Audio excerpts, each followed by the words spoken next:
September 17, 1862, 5:30 a.m. The air above Sharpsburg, Maryland is cold, thick with ground fog that clings to the cornstalks like a shroud. You are standing on the edge of David Miller's cornfield, 30 acres of green gold leaves, chest high, still wet with dew. Somewhere inside that corn, 10,000 Confederate soldiers are crouched in silence, muskets loaded, fingers on triggers, waiting for the first gray light to reveal the enemy. A horse snorts, leather creaks. Then it comes, a low, distant rumble like thunder rolling in from the north. Union artillery, 12 guns on the ridge above Antietam Creek open at once. The first shell screams overhead, bursts behind the Confederate line in a red-orange flash that lights the fog blood red. Corn leaves shred, men flinch, dirt rains down. Private John Dooley, 1st Virginia Infantry, presses his face into the cool earth and whispers the act of contrition. Across the field, unseen yet, Major Rufus Dawes of the 6th Wisconsin grips his sword so hard the hilt bites into his palm. He can hear his own heart. He can hear the corn breathing. The barrage lifts. Silence drops like a blade. Then the bugles. Sharp, frantic Union bugles. Out of the fog they come, rows of dark blue coats, bayonets catching the first sliver of sunrise, advancing at the double quick straight into the corn. The 1st Texas, the Hampton Legion, the Alabama boys, every rifle that waited all night rises as one. A single Confederate officer stands on a fence rail, voice cracking. "Give them the bayonet, boys! Give them the bayonet!" The corn explodes. Rifle fire so fast it sounds like canvas ripping. Men scream orders no one can hear. Smoke swallows the field in seconds. You can't see 10 feet. Only flashes, muzzle flashes, men dropping, cornstalks snapping like bones. In 90 seconds, the 1st Union Brigade is shattered. Bodies lie so thick that the second wave has to climb over their own dead to keep moving. A Wisconsin private stumbles, looks down and realizes the ground itself is blue. By 6:15, the cornfield has changed hands twice. By 6:45, it will change 4 more times, and the sun is barely up. This is Antietam, 1 square mile of Maryland farmland about to drink more American blood in 12 hours than any other place on the continent ever. And it has only just begun. 9 a.m. The cornfield is behind you now, a smoking abattoir where the living crawl over the dead just to find space to reload. The battle has shifted south toward a narrow farm lane worn 6 feet deep by decades of wagon wheels. The Confederates call it the Sunken Road. In a few hours, the world will call it Bloody Lane. From the Union Ridge, it looks harmless, just a brown scar slicing across rolling green. But 2,500 Georgians, Alabamians, and North Carolinians are packed 4 ranks deep along its bottom, rifles resting on the eastern bank like hunters behind a stone wall. Their commander, General Robert E. Rhodes, walks the line calm as Sunday church, repeating the same order. Hold your fire until you see their belt buckles. Across the field, Major General Israel Richardson, called Fighting Dick by his men, rides forward with the Irish Brigade, green regimental flags snapping, the 69th New York, 88th, 63rd. The men know what's coming.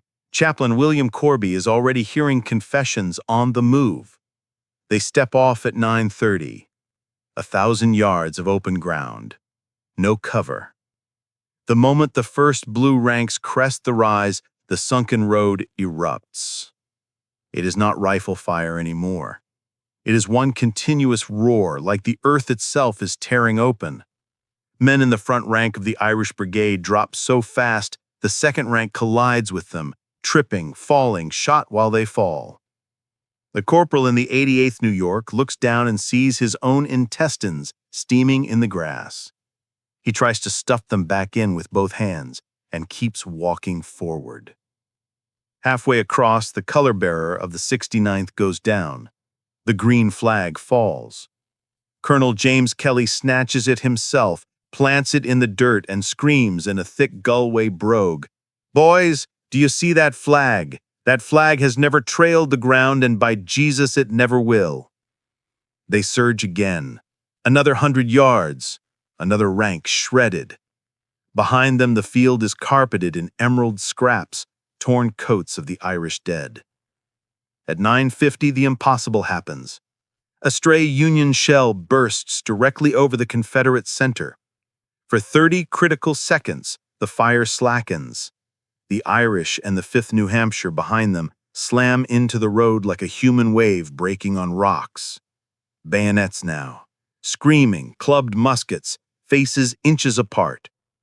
A Confederate private drives his bayonet through a New Hampshire sergeant's throat, then feels the sergeant's own bayonet slide between his own ribs at the same moment. They die staring into each other's eyes. By 10:15, the sunken road is no longer sunken. It is level, filled with layered bodies until the dead form a wall of their own. Confederate survivors stagger rearward, faces black with powder, eyes hollow. One Union soldier climbing the human ramp pauses, looks down, and vomits. General Richardson rides forward to direct the pursuit. A stray shell fragment tears through his chest. He slumps in the saddle, blood bubbling with every breath, still trying to give orders as his aides carry him rearward. The road is ours, but the cost. Jesus God, the cost. And still the day is young. Farther south, beyond the creek, a storm is gathering that no one on this ridge can yet hear. 9,000 Confederates are already marching toward a stone bridge no wider than a wagon. And waiting for them is one Georgia brigade that refuses to break. 11 a.m. The lower bridge over Antietam Creek is quiet now. Too quiet. A narrow, 3-arch stone span, barely wide enough for 4 men abreast. Below it, the creek runs red, in slow, lazy swirls. On the bluffs above the far bank, 500 Georgians, 17th and 20th regiments mostly, with 2 Alabama regiments mixed in, lie prone behind rocks, logs, and tree trunks that might as well be fortress walls. Their commander, Brigadier General Robert Toombs, late Secretary of State of the Confederacy, is drunk on pure fury and peach brandy. He has one order, delivered in a voice hoarse from shouting: "They shall not pass." Across the creek, Major General Ambrose Burnside, sideburns blazing red even through the powder smoke, paces like a caged lion. He has 12,000 men and the entire 9th Corps. He needs this bridge. Lee's army is split. Take the bridge, turn the Confederate right, roll up the whole rebel line before sunset. Victory. Maybe even the end of the war.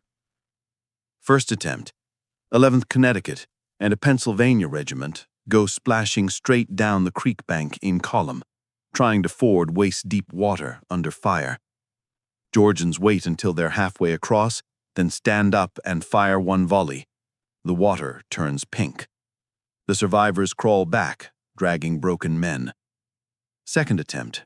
2nd Maryland and 6th New Hampshire try a frontal charge across the bridge itself. The Georgians have the range perfect, every yard measured by dead men already.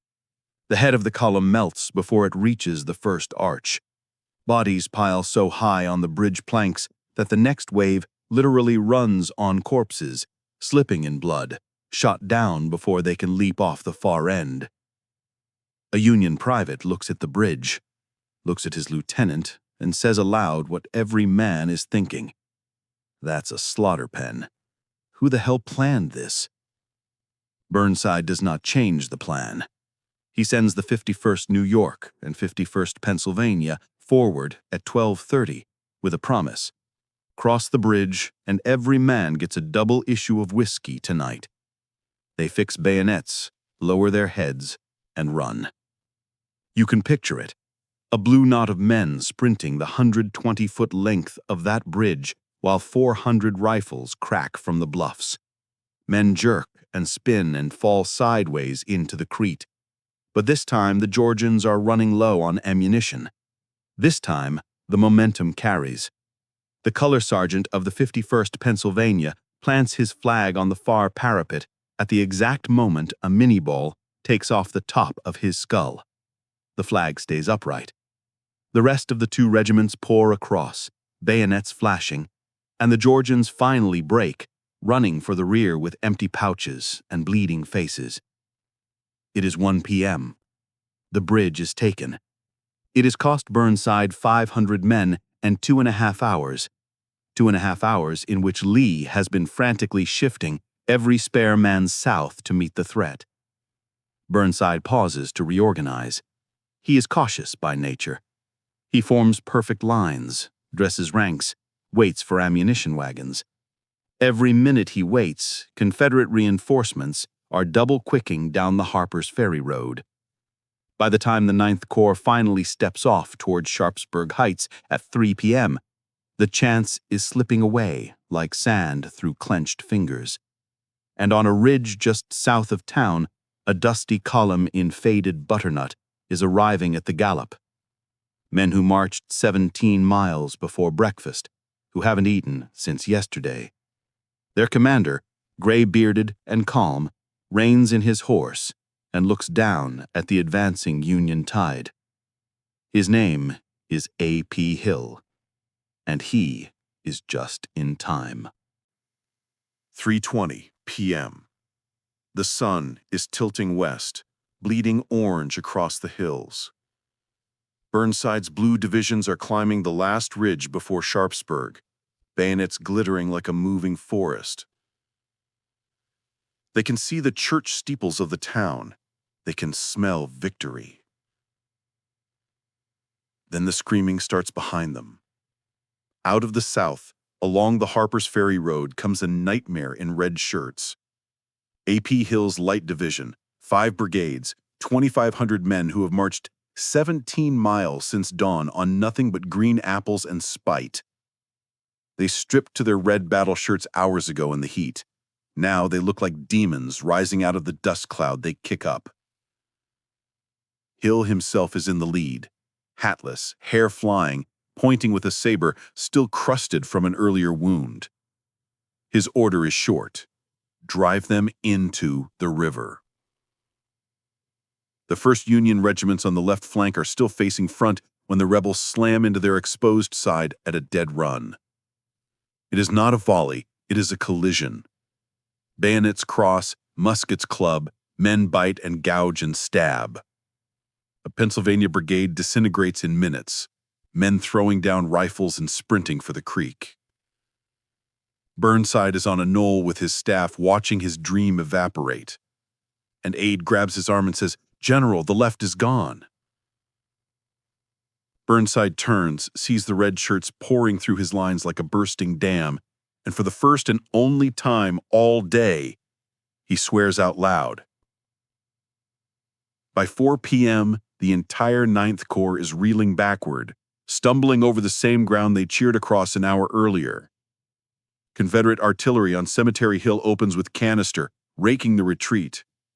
Men splash into Antietam Creek up to their necks, holding cartridge boxes overhead, praying the water hides them from the bullets. At 4:30, the firing on the southern end gutters out. The battlefield falls into an eerie hush, broken only by the cries of the wounded and the low moan of wind through the corn stubble. Lee rides the length of his line, hat in hand, bowing to the cheering survivors. McClellan, on the far bank, stares through field glasses and does nothing. He has 25,000 fresh men who have not fired a shot all day. He will not send them.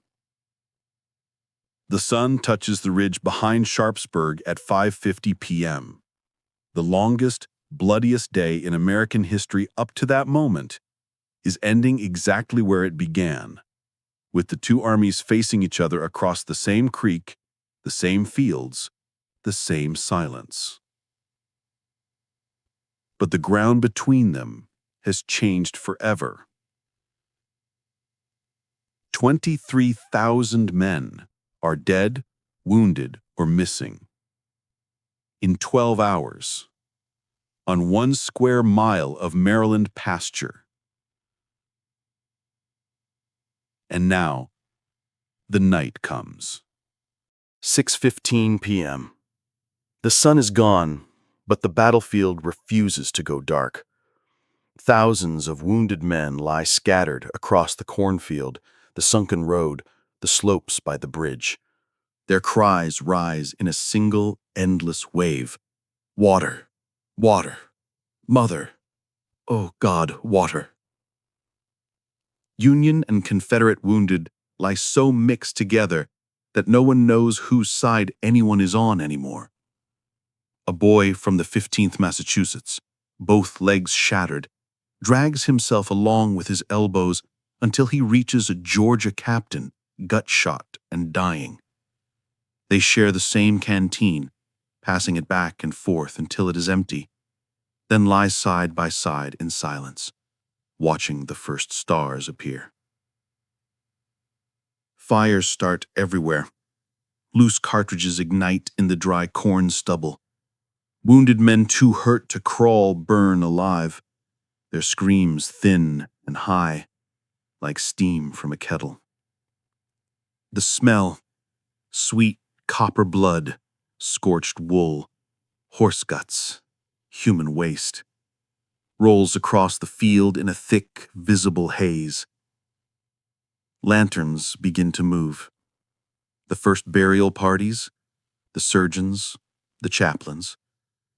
Surgeon William Child of the 5th New Hampshire walks the cornfield with a lantern held low, looking for the living. Every time the light touches a face, the man begs, "Don't let them amputate. Please, sir, don't let them take my arm." Child's apron is already stiff with blood to the knees.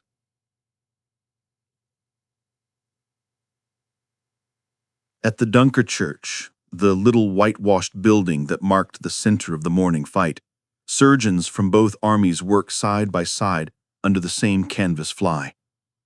There is only one rule tonight: first come, worst wound. A Confederate major and a Union captain lie on adjacent tables while the same surgeon saws through their shattered thighs.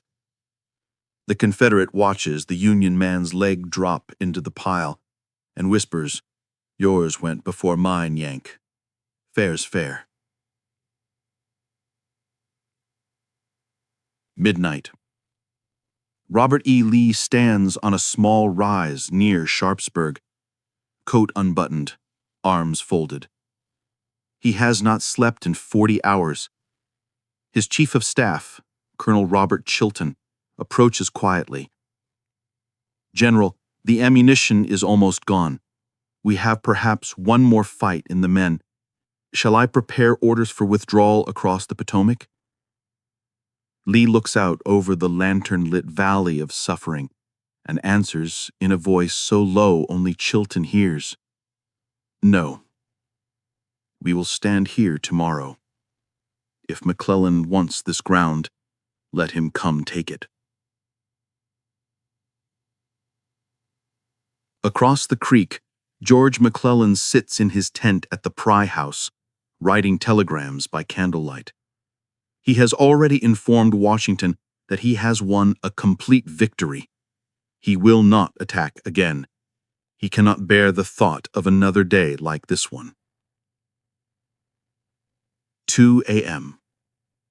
A thin rain begins to fall, soft and warm, as if the sky itself is trying to wash the blood away. It fails. The ground is too soaked. The rain only turns the dirt to crimson mud that sucks the shoes off the dead. And somewhere in the dark, a lone Union bugler, no one ever learned his name, climbs onto a haystack in the middle of the cornfield and begins to play Home Sweet Home. First one Confederate picks it up on a fife. Then 1,000 voices, north and south, join in, hoarse, broken, but together. The sound drifts across the valley of the shadow like a prayer no chaplain ever wrote. Tomorrow, there will be no battle. Lee will slip away across the river under cover of fog. McClellan will claim victory and do nothing. Lincoln will read the casualty lists and finally write the words that turn Antietam into something more than a butcher's bill. But tonight, there is only the rain, the lanterns, and the song.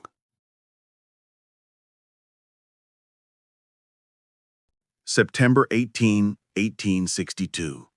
Dawn again. The fog is so thick the two armies can barely see each other across the creek. Lee's wagons are already rolling south toward Bottler's Ford, wheels muffled with blankets. The Army of Northern Virginia is bleeding away into Virginia like a slow red tide. McClellan wakes to the news that the enemy is retreating. He rides out, looks through the mist, and sees nothing but empty fields and the dead. He orders no pursuit. His staff begs, pleads. He shakes his head. "I will not risk another Antietam," he says, and the words sound like surrender. By noon, the battlefield belongs to the photographers. Matthew Brady's men arrive with their wagon of glass plates. Alexander Gardner and James Gibson set up the big cameras in the cornfield on the Sunken road beside the little stone bridge. They drag corpses into better light when the poses look too natural. One plate shows 30 Confederate dead lined along a fence like cordwood. Another captures the Dunker Church with its bullet-pocked walls and the ground around it carpeted in bodies so thick the earth itself seems dead.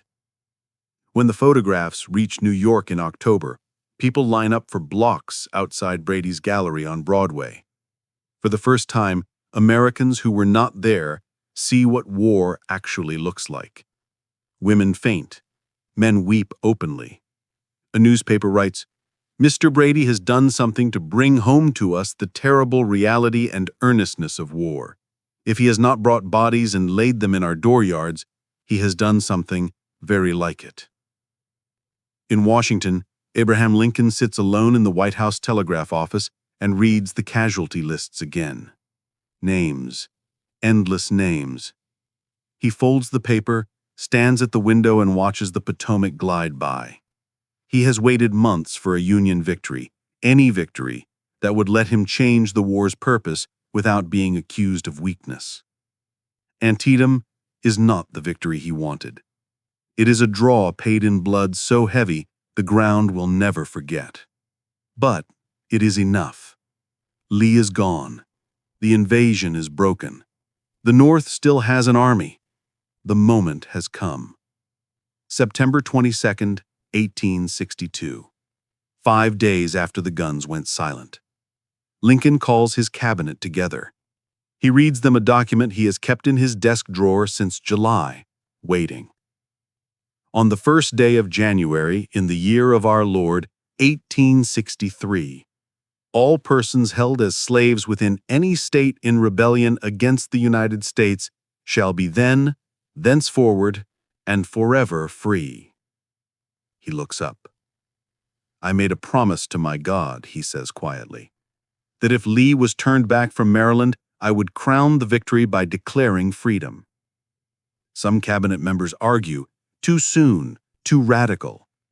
Lincoln listens, then closes the meeting with one sentence. "The promise has been made.